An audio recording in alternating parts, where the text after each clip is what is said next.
Yeah. I think that makes clear that Central Utah Water doesn't own the easement or communicate the school to sign it over. My first thought was the same as Eric was thinking, as far as, well, here's something that's, how they get something when it's not ours, but you know, after, once again, Ryan, give the pros and cons to that, and see. Well, I mean, it's not that hard to send a letter. We can send a letter. I can draft a letter up and send it to them. And it wouldn't be that hard Then for we'll them be to on record the same way. do that, do Same, that. yeah. And that probably covers us right there, just being on record saying that Yes. this came to the town's attention, You're reviewing your contract with Central Utah Water. missed our signature, but you worded it better than that. Call the property rights ombudsman's office. They can tell you what the law is, what the rules are. And I'm sure they'd be glad to help you. Yeah, You know, a letter can't hurt, I know Ryan, I see, I the bottom line is they're gonna say it's a public utility, so what do you care? And so if they're the ones that have to deal with that stuff all the time, so I'm just saying they can at least give you some guidance. I mean, you can decide whether to I'll give pay him a attention or call. not. I would give him a call if that's, and then draft a letter. If that call perpetuates a letter, then yes, and I can see a letter, just a notification letter saying that we understand that this happened, or how we word it, because I think being on notice is better than not having a notice myself. And the paper would be good. All right.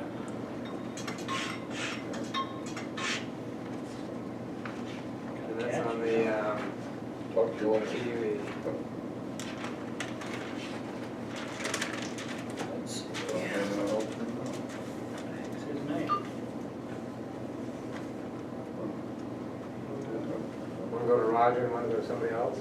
530. Oh, this is, I got the property rights ombudsman. I happen to have his number right here.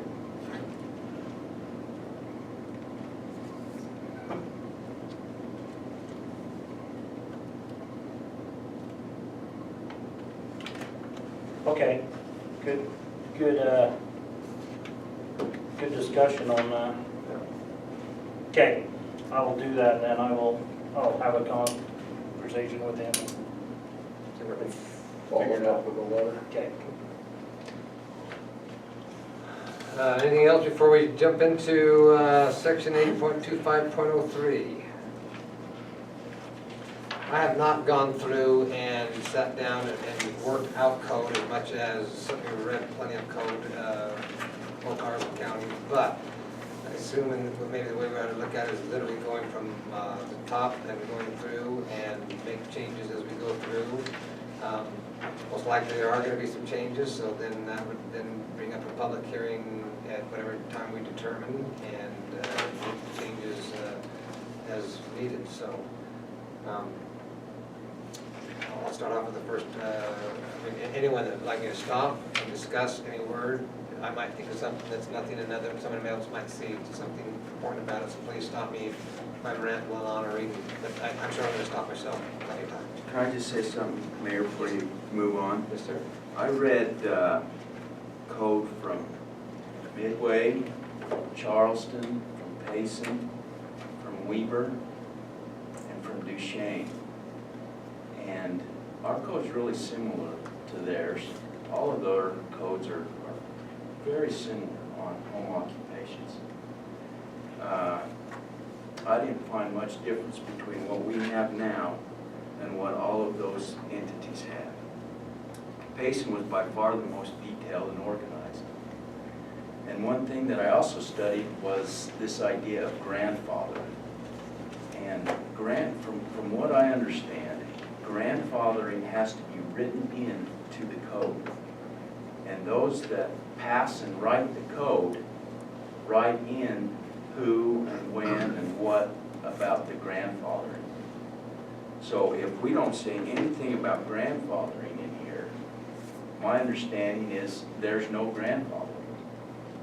And so we need to make sure, unless someone knows different than that, we need to make sure that we understand that as we're going through this. That's a huge point. Now, did you notice that in all, or most, or some? Well, As far as the grandfather. I didn't see the grandfather in any code, but what I did is I looked up on some law websites, and I read about this idea of grandfathering, and it actually started way back when they didn't want the blacks to vote in the South still. And so it started then, and from what I understand now, it has to be written into the code that says, this is how we are going to address grandfathering if it's going to be addressed. So you would state, if this business had been before the town Yes. formed, you can continue operations as is. Exactly. And if not, then you would have to function under the new code that's been. Is that Utah law or other states' laws? That's Utah law would do it. US, like it's if you look up on the, I didn't find it on Utah state law. I found it on a couple of law websites. It's quite easily looked up. And again, I'm just saying I'm this just is what I wondering, 'cause say, think. for example, you're in RA5, you're on a 3-acre lot. If you're not gonna grandfather, then you tell them you gotta bulldoze your house because you can't live there anymore. I think there can still be lawsuits and things like that, certainly. Doesn't prevent a Because lawsuit. you're taking property rights and so. We would just have to determine what that grandfather, whatever we mean, whether, is it a year, 10 years, when it became a town?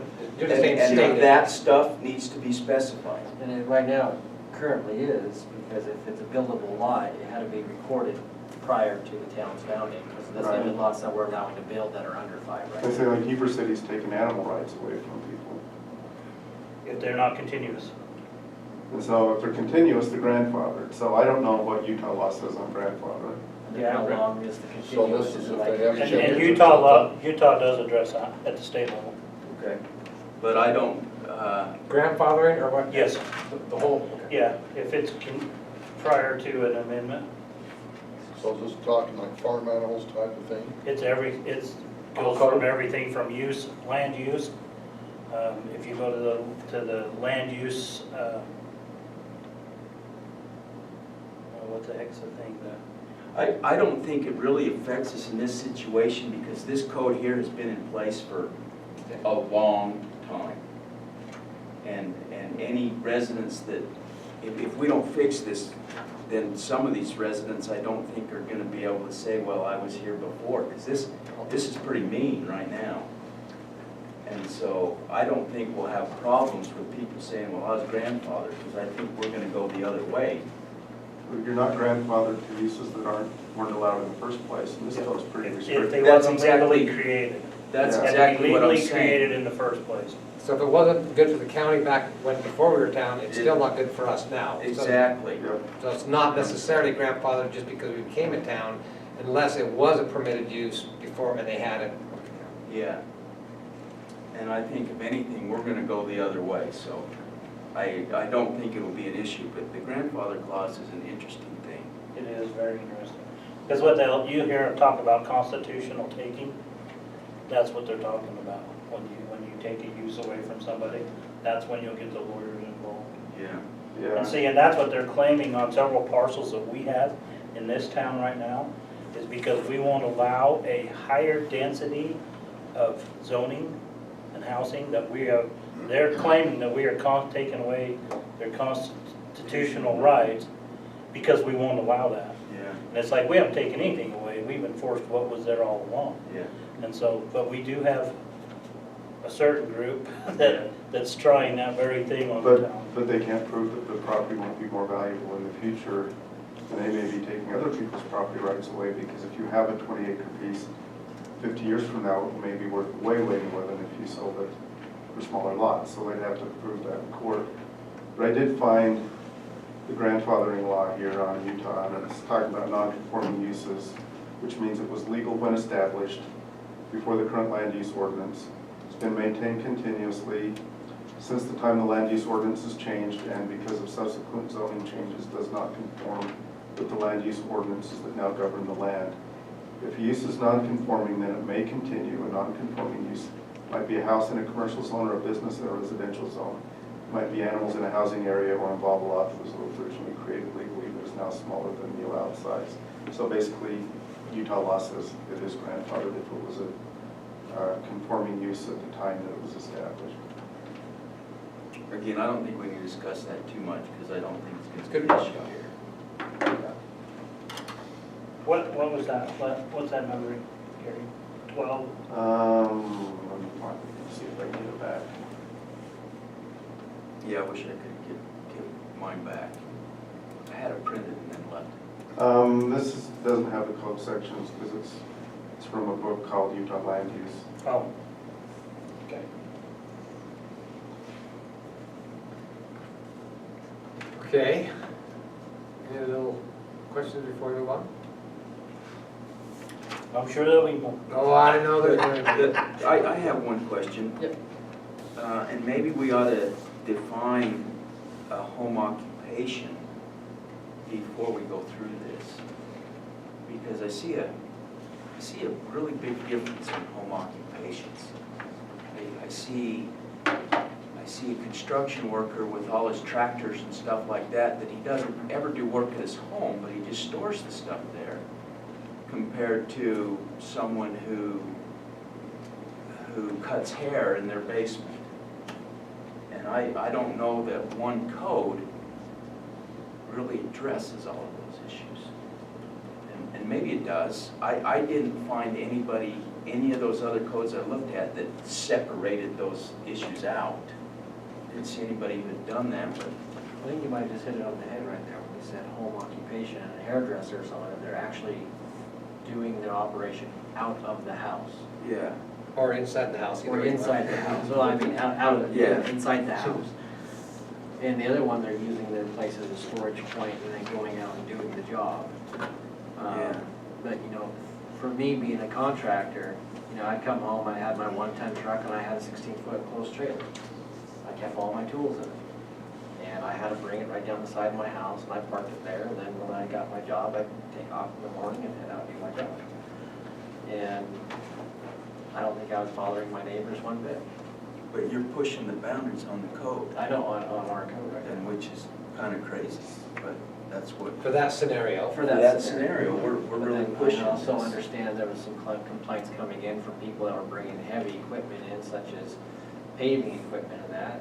They're an RA5, and they said, oh, well, this is all agricultural housing that I'm putting in, but yet they're storing all their equipment in. Yeah. So that's kind of pushing that line now. We're going now into a commercial setting where you're. Yes, that's the thing. Home occupation is different than a commercial base or whatever we call it. Or agriculture. Well, and that's kind of the umbrella that a lot of these guys, not a lot, some of these folks are utilizing.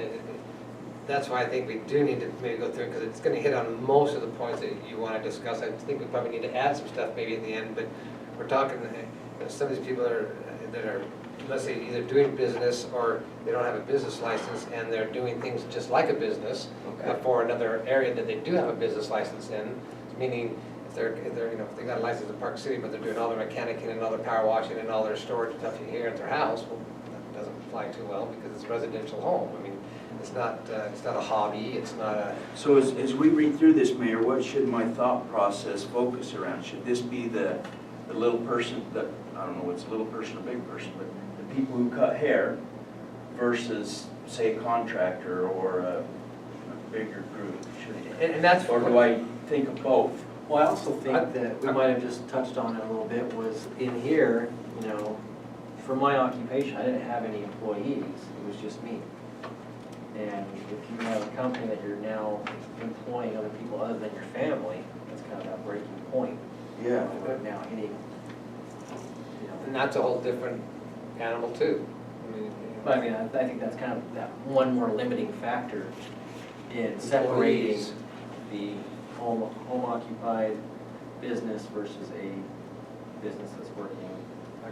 A commercial business that's located in at a your town, residence. at a residence. in a residence versus a home business that's within the walls Yeah. and confined to the home. So I should think of both of those when we read this, or I should just think of the home occupation? I would think, well, in my mind, they're all the same. If they're doing, if they're making money at their business other than, and some people say, well, the ag, and some people sell their ag, hay, and some people barter for the hay, I'm excluding hay.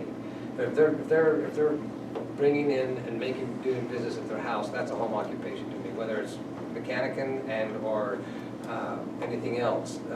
There's a lot of things that I think they're being done outside of not only this, but it would never be included in this, that there's things going on that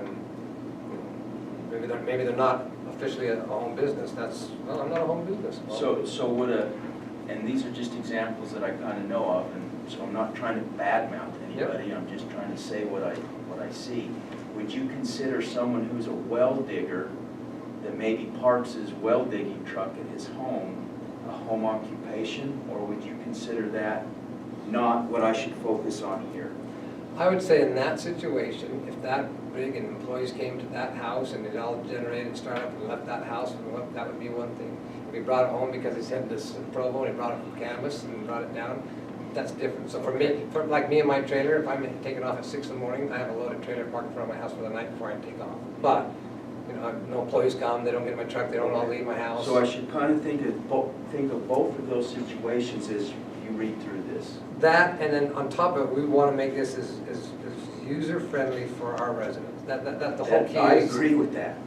And we have so many situations, just like you brought up, that are going to change us, but Yeah, that doesn't mean that we cave into every situation out there to try to make this work for them. Okay, I got you. Then, I think you need to read the purpose above the applications There and we go. decide if you want to change that.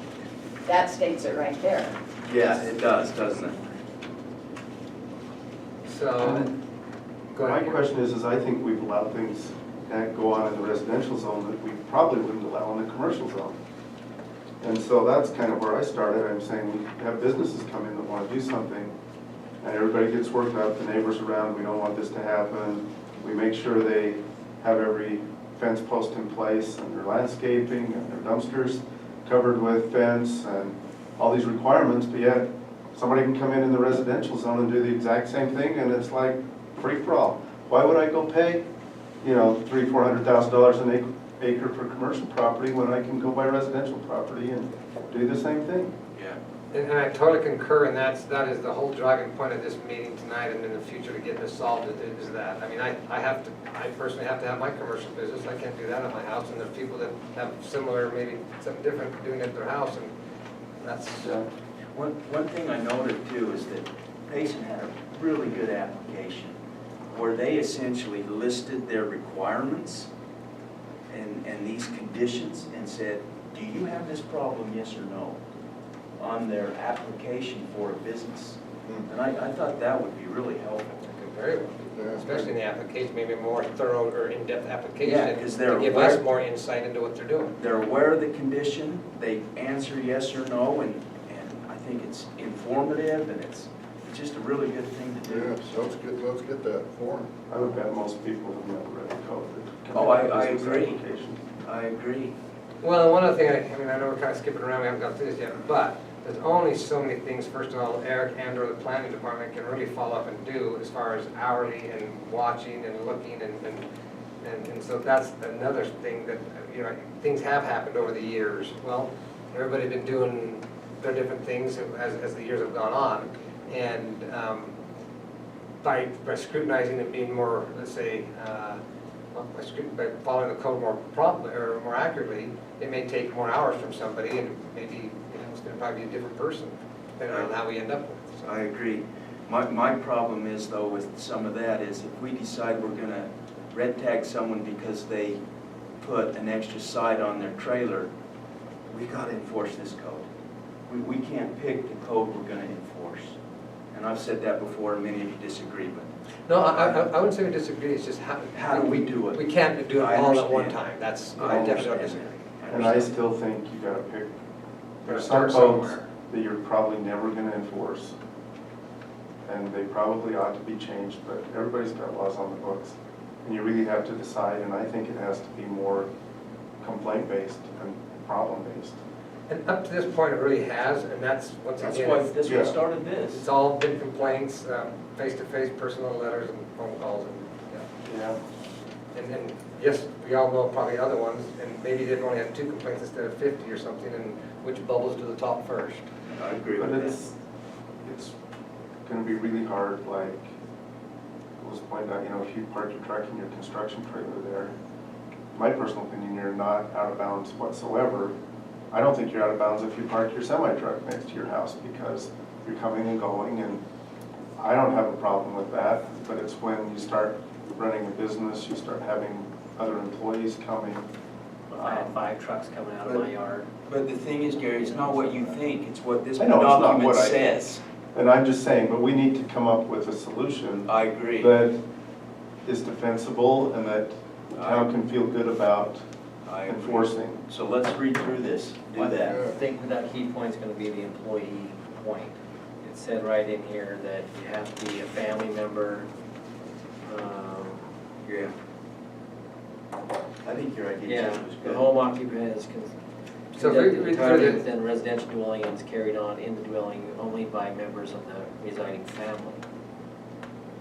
That's gonna be a key point throughout. In the dwelling. In, Because one thing I was thinking, with some of our lot shapes that are so long and narrow, there are people that can put their business and all their garbage next to a neighbor and they don't even see it from their house.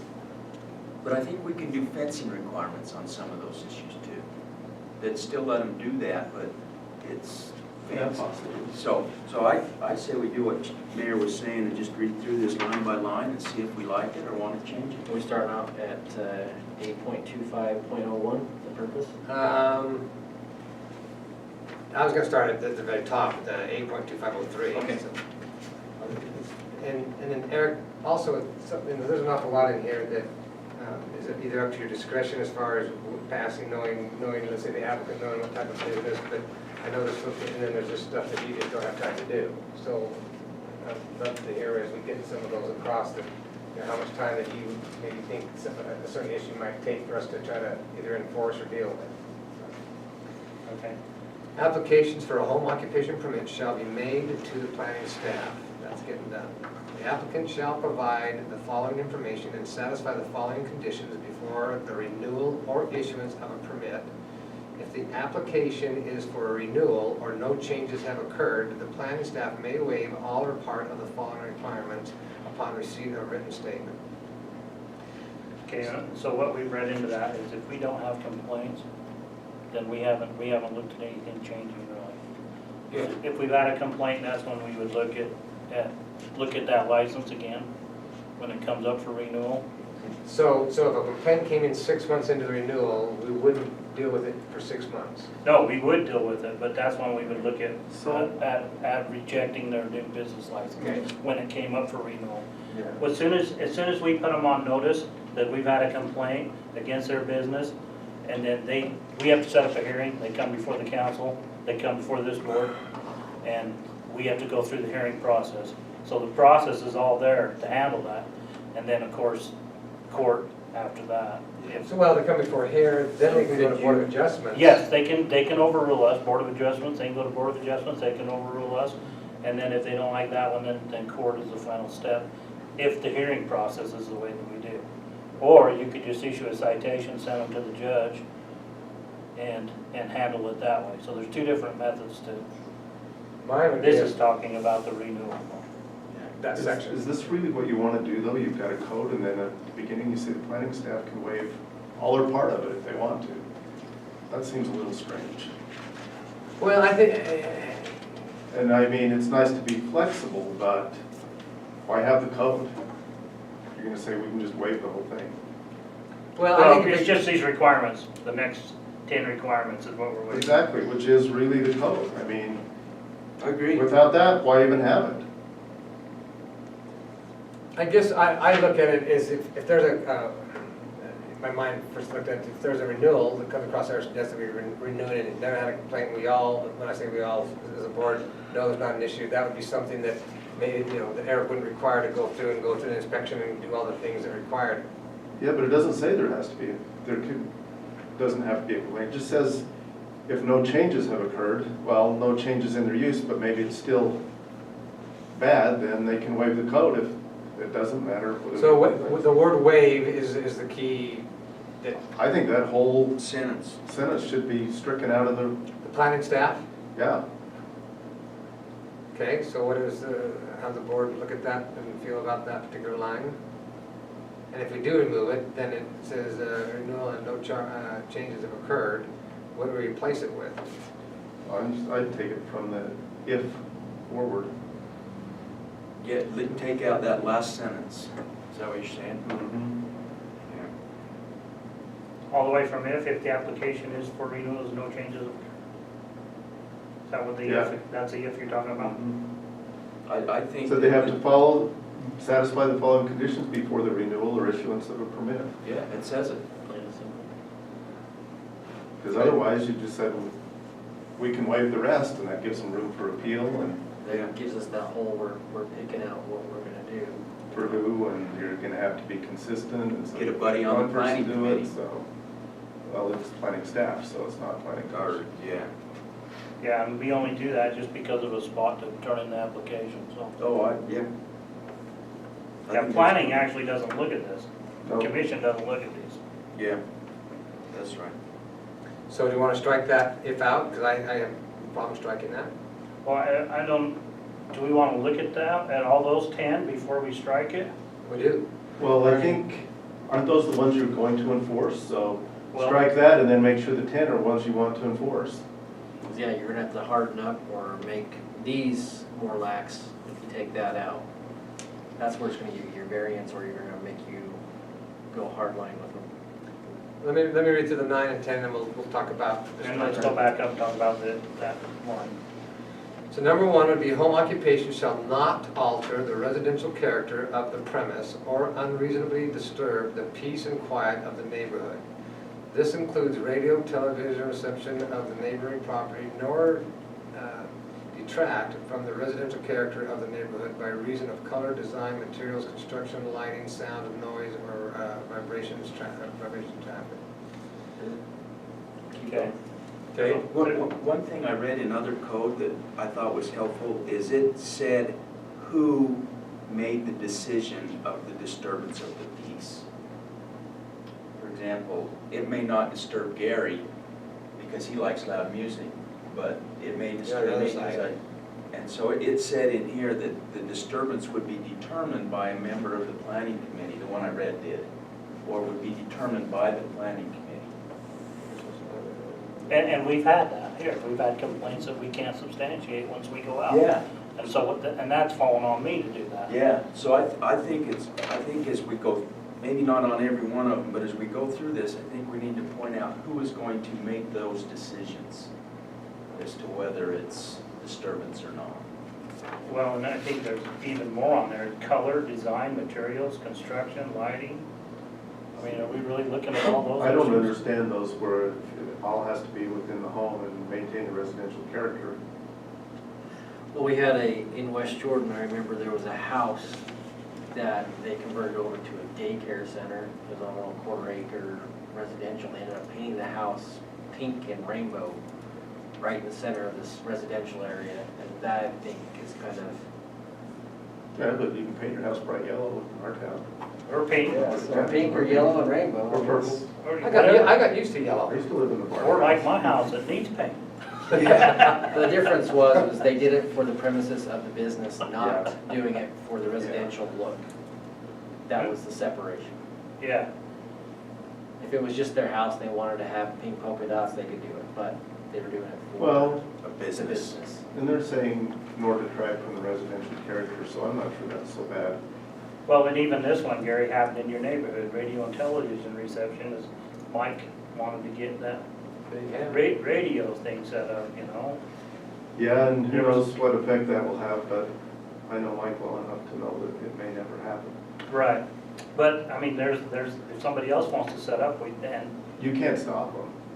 I mean, there are other set of laws that rule that, so, there is on everything we do. yeah. But I have seen, like, my aunt and uncle used to live next door to a guy that had a business and used, radio, and every time he used his radio, you'd hear it on the TV, he's swearing at his employees and it came through on their TV. Yeah, And so there's some of that kind of stuff. Technology's better now though, so. it is a little better, but. Is this a point or time that we should add, if we want to add? I think so. Like visual nuisance. If you're stockpiling crap in your backyard, you don't have the fences to protect it or to cover it, it becomes a visual nuisance for your neighbor. Yeah, but I might see it At that from my point. drone, so you're gonna have to have a tall fence. Or they have to put it inside of theirs. I guess you can't have an outbuilding, so you can't cover it. But I'm just thinking of those people that are now stockpiling garbage in their back from their business that they're having out of their house. and Yeah, it's but accumulating, and that's the other issue we have, is it from their business, or, oh, I'm gonna use this, this is my personal garbage pile. And when does that become hoarding and unsafe, or is it just their right to be able to collect whatever they want to collect? I don't know, it's, but if you can If it's a business or not. Well, I think that's If when it a complaint comes directly ties in in. and we bring them and they can explain something that might be obvious to some and maybe not obvious to others, and that's, I mean, Eric, so would that be, it's a time where someone makes a complaint, maybe it's valid or maybe it's not valid, but they would need to maybe come and explain why it is, why they can do it and, or Yeah. why they can't do it. so, Yeah. I'd like that sheet that John brought up about Payson. Does it do this, yes or no, or this? And But when at he least moves- we've got something. 5 or 6 semi-loads of They have logs in full-time his carry. backyard, it's firewood. Yeah, I understand that. I didn't think Payson was so on the ball. They- Those guys are. They've spent a lot of money in infrastructure, and one of the few in the state that's putting the sewer back into the PI, so. It was it's impressive. expensive to live in Payson. I agree. Oh, yeah. They used to be Very one of the fastest expensive. growing cities Wow. compared to And Wausau. they actually, if you go to these trainings, they'll hold up Payson and Santaquin area as the training thing, because they put so much money Yeah. out, and they bonded with so much money that Yeah. they've done a lot, and I know Mountain Lands Association of Government did a lot of work in those municipalities. So what I was meaning by that, the visual nuisance, is if you have a neighbor that's calling and complaining, they can distinctly say that before the business started, that stuff was not there. Now that this business is now operating in the home, I can see that they're obviously starting to build this stuff up. You know, they can, So you're saying add that to that paragraph or I do. something too, okay? I think that would be the Let's add- point, or that would be the place to put it. Because this home business is technically, you know, you're supposed to be running it out of your house, not changing the atmosphere of the neighborhood. And you'd be doing that if you're, you know, not keeping your place neat and tidy, like, But do we even want to regulate the color, design, materials? Now we're talking like Park City. like I said, you're, I you're, don't know. you're, I don't you're, even think we want to regulate it. well, I think that you're, like you said, we're trying to stay inside of a residential area, and you're bringing your business in that you don't want to paint your house to accommodate your business. Sometimes simpler is better than, Yeah. and I don't know, I think on that one, I put a period after neighborhood and just leave it. Cut out by reason of color, da-da-da-da-da. Yeah. From the More attract- from the residential residential character of the neighborhood, period. Or should we put by reason, period? But Eric, when you guys had the county turn on the lights right by your house, did having lights in the code help you at all with that? Absolutely not. Okay, then we might as well take it out. They're exempt. That's what they said. We're exempt. We don't follow. But then you have the Doug Wagstaffs that light up the whole place that get let back in, that, I mean, we've all got used to it, but it's pretty bright. Yeah, but it's easy to hold Wagstaff to a lighting standard, but you can't hold the county. Yeah. I mean, Oh. if you look at that place, it's built, well, maybe I shouldn't say this, but it's built totally out of code. It's too close to the road. Yeah. I mean, everything down there is wrong. And so, and we went the rounds, you know, with Kent as they built that, but they didn't care. I think I like Why should the county follow? Period, that in the law? neighborhood. Yeah. Down and across So town. neighborhood, period. period, because then someone can't say, well, that's not on your list. Okay. Anything else on one? And I guess this board will decide what the residential character of that neighborhood is, if it comes down to it, Or right? whoever we decide, whoever this board decides who does it, yeah. Well, but ultimately, if there's a hearing, Oh, yeah. if there's a hearing, this board will be the one that has to make that decision, Yeah, right? yeah, So they'll come here yeah. and or they, not we, maybe they, will say, So you can't use our public, or our town statement, you can't use, you know, when we have to literally classify what we believe that to be? Neighborhood, well, character, if you're talking about the character of a neighborhood, you're talking about And that's so broad that it Yeah, goes, that's right. it goes to the end of the earth. So if the governing board of the town decides what that is, I think that that's gonna hold more weight than Yeah. anything else I could point to. We've used those exact words in a lot of other decisions. Yes, we have. I think Alter the number 2 is residential good. character of the I think neighborhood. two's good too. Okay, so Eric, we on 2 or 1 or finishing up 1? I think we was just talking about one, I think these guys are on 2 now, so I think we're done with 1, right? Yeah, I think we're gonna Maybe, strike. at this point, we Okay. can strike that, or put a period in neighborhood and strike the rest. And then you read 2, home occupation shall be in complete conformity with this title, fire, building, plumbing, electrical, health, and all other applicable statements, ordinances, yep. Home occupation shall not cause a demand for town of Daniel or utility services or community facilities in excess of those usually and conformably provided for residential use. See, that one's totally, we have uses right now that are licensed in the town that require more water. That's just something that happens with business. If the fire department suddenly decides that because there's a home occupation and they have to have fire sprinklers, that's an increase of maybe what somebody else would need.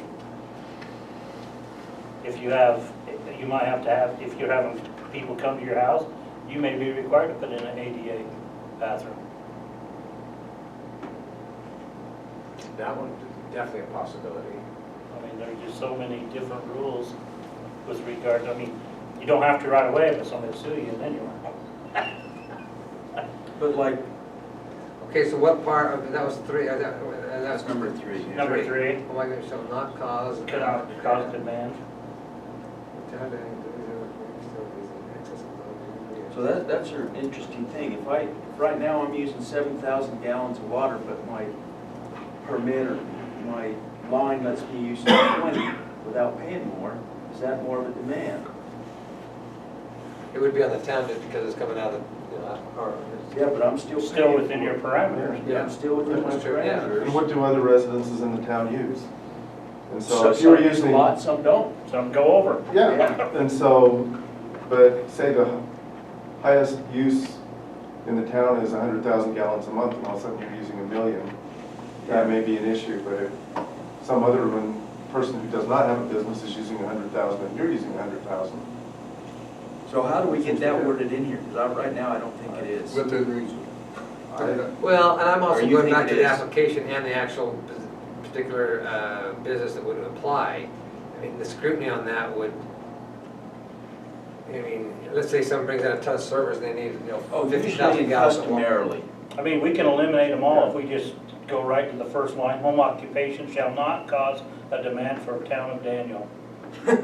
Period. Why not just change it then, home occupation's not? If you want to get short. I think 3's okay with the usually and customarily, right? Do you see a change or? Well, I just know that we have some right now that are taking more services.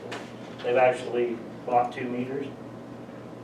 Yeah. And I could see utilities, who knows when they're gonna up their power demand? How about within reason? And then who determines reason? People that are doing the service. Yeah. If he thinks that this is above and beyond what he normally does, he's like, well. Don't you have a this is limited not- meter size for residential? I don't think so. You can buy whatever you I want. think your money is your size. Okay, well, So are we talking about then 3's not okay as far as causing demand for data? I mean, I think there's certainly, like you said, there's some people now that already have licenses and they already are in demand. Well, even, if you say a welding company, or a guy wants to do welding out of his shop, and he wants 3-phase power to run the welder, Yeah, that's an increase. yeah, and it's gonna be more than someone else uses. Yes, nobody else has 3 But you phase. can't run that out of your garage. Yeah, you can. Yeah, 3-phase, you can buy it in. No, a business, your home business cannot be ran. Oh. You can't run it out of a garage, you can't Oh. run it out of any other building. okay, you've got a ceramics kiln in your basement that takes 3 phase. Okay. I There mean, you okay, go. okay. That could possibly be. Which when your house burns down, it's gonna cause an extra demand on the fire department, so I guess. So do we wanna get rid of number 3? I think you leave it just for safety. Okay. I don't know. Do we, do you, I mean, if it's, I can go either way. that gives you leverage if something's really out of bounds. Yeah. It does, but then I don't, then again, if you get back to the statement that was said that we need to enforce all of our Yeah. rules, Well, I agree that it's still complaint driven. it is, but if it's in there, I agree. then we're Yeah, back to but- the same thing, we're picking and choosing. I agree with I'm you. gonna bring my double trailer, Especially on this document we're 55 over foot now, trailer we've gotta get it semis, right by the and time I we need you get done to with make the the road seal. wider. Stuff. I mean, you know, Yeah, Say that again, Gary. I mean, maybe I'm gonna bring in my super wide truck and I need you to widen all the roads in town so I can drive through. I think that would be an unreasonable demand on the town, and so I just kind of think it's worth having something there, although, you know, most of the time, we might think it's unreasonable, but they're gonna pay for their 100,000 gallons of water. Yeah. I'm gonna put a question mark by 3. yeah, let's go on down and maybe come back to that if we see.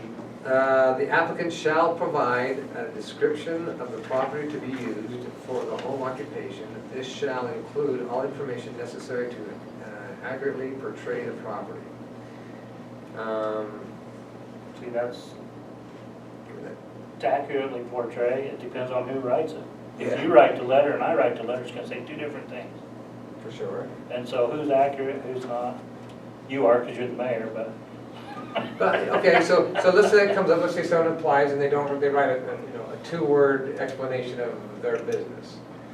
Well, as we go through this, they're supposed to be coming to us, and so I would think that'd be up to us to be asking any more, questions that they didn't provide.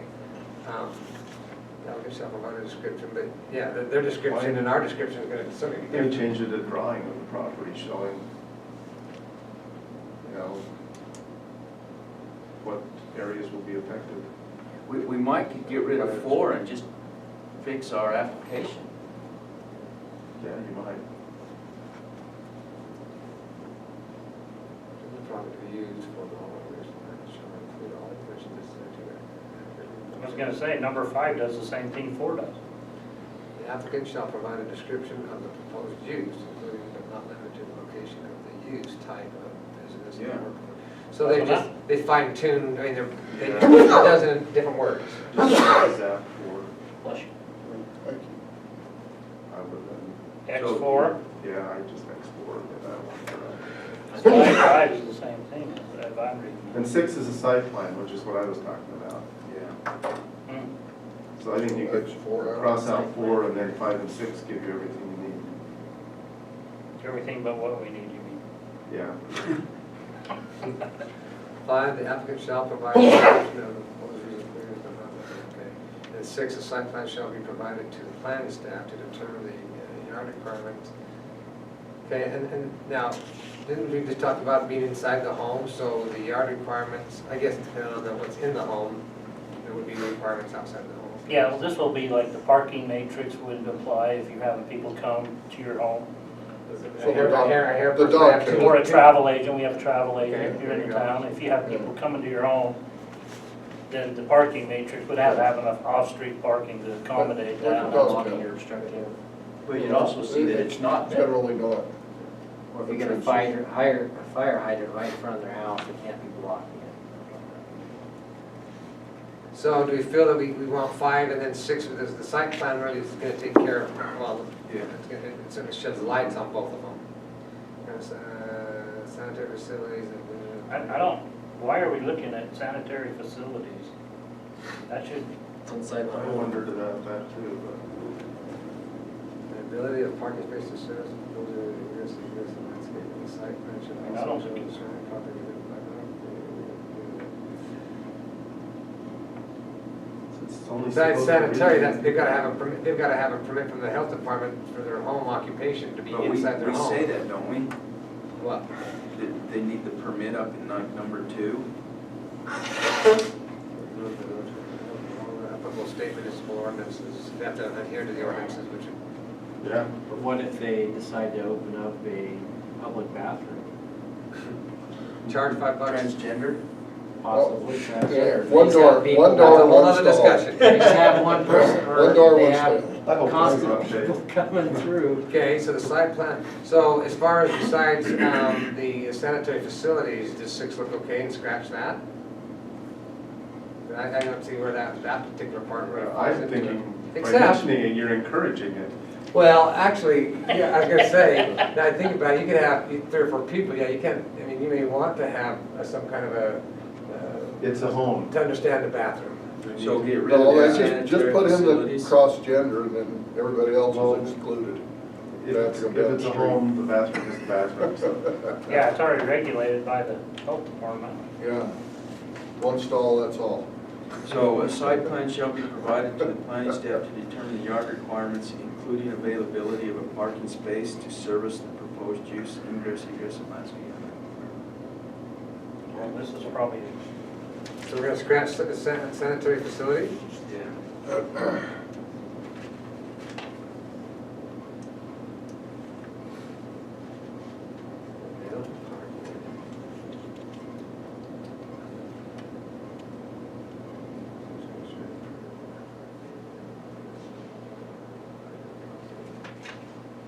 so which one did that one? Did that one fail?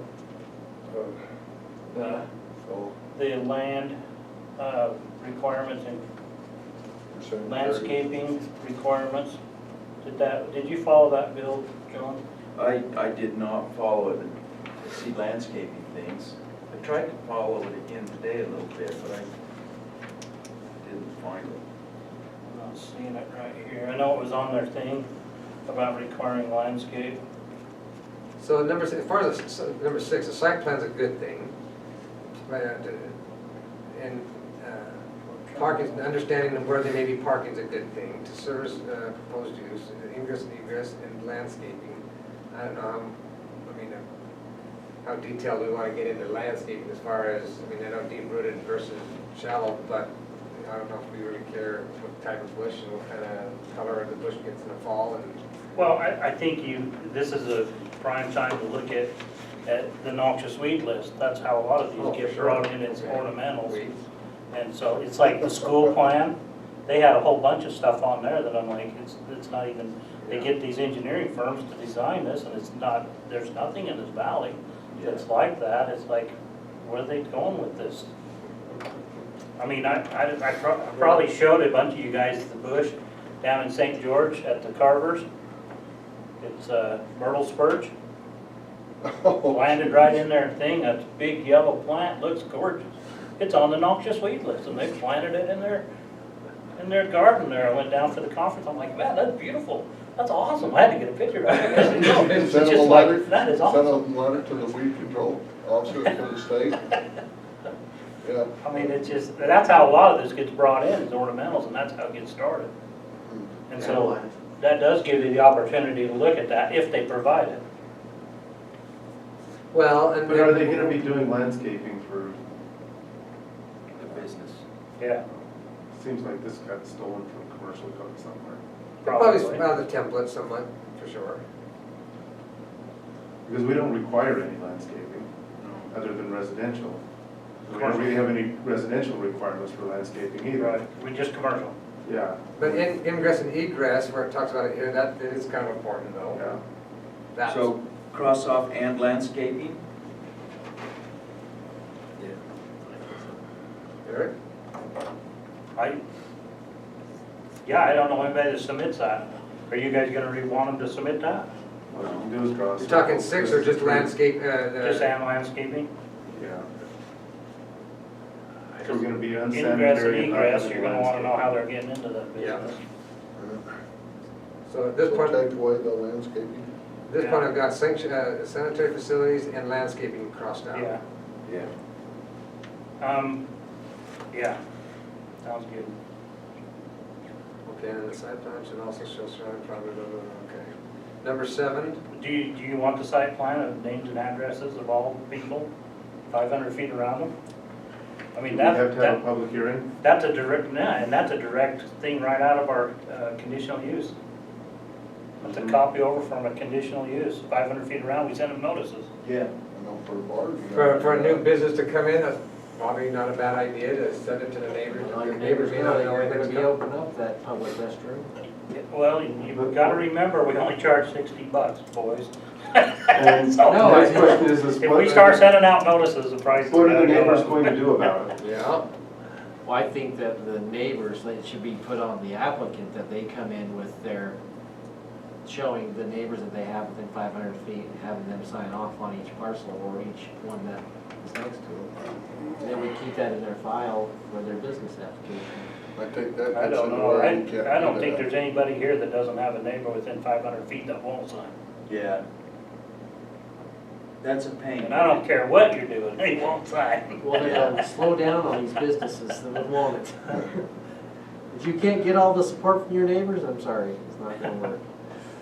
I guess I'm I not just- sure if we could get neighbors within 500 feet to sign that we can still live here, but. Okay, so how about instead of 500 feet, immediate neighbors, directly front, side, and back?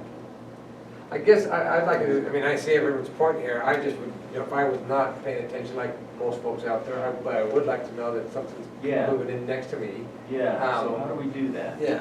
Well, and with their property rights, I mean, I mean, what somebody thinks isn't appropriate might be well within their rights to have it. Absolutely. yeah, And so now, if you gave them false hope by requiring them to sign something, they're holding out. It doesn't matter in the long run anyway. so before you built your house, John, did you take the plans to all your neighbors and ask them if Yeah. they like the design? Yeah, I don't think we should require that. I don't think you can. So axe that sentence. Okay, but that's building a house, but in a home We're getting this business, good. but we're doing a business, not a Action is home. good. I think it, I agree. on the county, they have you notify, just by letter, you notify everybody of the difference. I think it would be nice to notify them and let them come to the meeting where that's approved or disapproved so they can find out about it if they're interested. Yeah, if If they're. they don't come to the meeting, then we gave you a chance. Yes. But I go back to the dog kennel that we put in, Lee's dog kennel a few years Yeah. ago. Mhm. Been a long time now. It was a long time now. Wow. But it was probably good to hear neighbor input on that one. But we had the public hearing. The did, neighbor, we the did. neighbor. I know. And he never said that he called was me. okay with it I at think first, we- until oh, I I went to agree. a site I to sell the think we did house. that It was when just John the was owner of the saying. property. Well, it was that a conditional use, so that Oh. was a different Yeah. animal. Oh, okay. And that's why I say that wording is out of the conditional use. Well, then I think. Because we've already said that this is a higher use than what a home occupation is, so it got to go through the conditional use. I say we chuck that then. Yeah, Chuck. but nobody really, other than the next door property. So we're checking the 500 feet, the site plan should also show surrounding property, 500 feet with the name, so we're scratching that whole thing out. Yes. From site Maybe plan. not. I don't think you need to send notices out, but it might be site plan would be a good good. idea, It but might not be good notices. for the council as they're looking at it to say, The- where is this, what's around it, what effects is it going to have?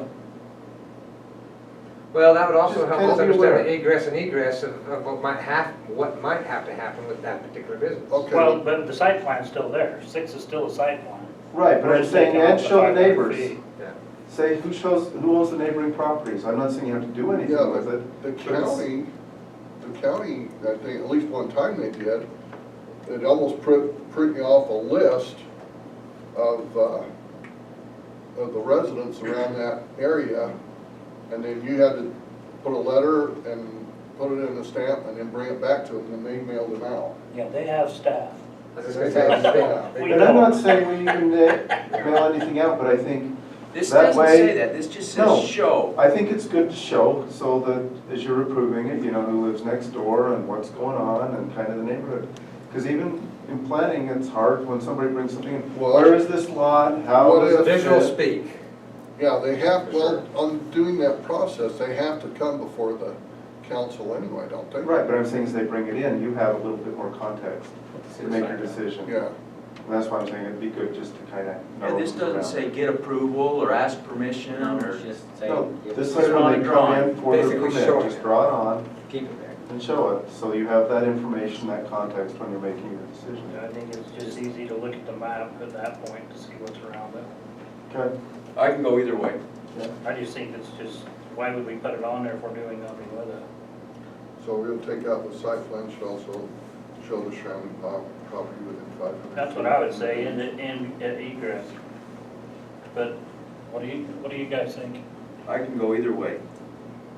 You're saying ending at, You gotta be careful how you say that, you know? ingress and egress, stop it I there, thought you were talking about the. Yes, stop it, right there. right there. Stop and egress, I know. Yeah. Egress, that's it. Yeah, Okay, number 7, the names, addresses, and phone numbers of the responsible person or applicant shall be provided to the town of Danville for compliance. That's already being done, isn't it? Yeah, that's on their application. Yep. Number 8, all applicants shall state the proposed time period of such use. That's on the application. Is the time use on the application? Or I just don't a- know that the time use is on there. It's just a, I mean, they might hope for life, but it might only last a month, but who knows? Yeah, so do we care? Maybe it's temporary or permanent type of thing. Yeah, and some might say, I'm only gonna do it for a summer, and that's it, and it just gives us a notice that they're doing it for a short period, I guess.